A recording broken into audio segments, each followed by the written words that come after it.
বাগান করবেন বলে দামি, দামি গাছ এনেছেন এবং নার্সারি থেকে খুব সুন্দর, সুন্দর কিন্তু কালেকশনও এনেছেন জবা গাছের। এই সময় কিন্তু জবা গাছকে নিয়ে অনেকটা কিন্তু আ একটু বিবাদ আছে কি লোকেরা কিন্তু কিছু কারণবশত এই গাছকে কিন্তু প্রপারভাবে গ্রো করতে পারছে না। সে গাছগুলো কিন্তু কিছু বছর পরেই কিন্তু মারা যাচ্ছে। তার জন্য কিন্তু দিতে হবে দামি, দামি সার। সেটা তো ভাবছেন? একেবারে নয়। ঘরের বানানো টিপস এবং ঘরের বানানো খুব সহজ কিন্তু জিনিসগুলো দিয়ে এবং তার সাথে কিন্তু নতুন, নতুন একটা জিনিস আছে যেটা তোমাদের সাথে অবশ্যই শেয়ার করব ভিডিওতে। এই জবা গাছ নিয়ে কিভাবে তোমরা এটাকে লাগাবে, প্রতিস্থাপন করবে, কিভাবে কেয়ার করবে, আর কিছু মাসের মধ্যে এতে কিন্তু ভালো, ভালো একটা গ্রোথ পাওয়া যাবে।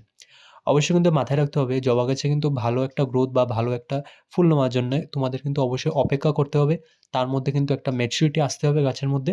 তখনই কিন্তু তোমরা আ সেই গাছের থেকে সম্ভাবনা থাকবে তার থেকে প্রচুর ফুল পাওয়ার।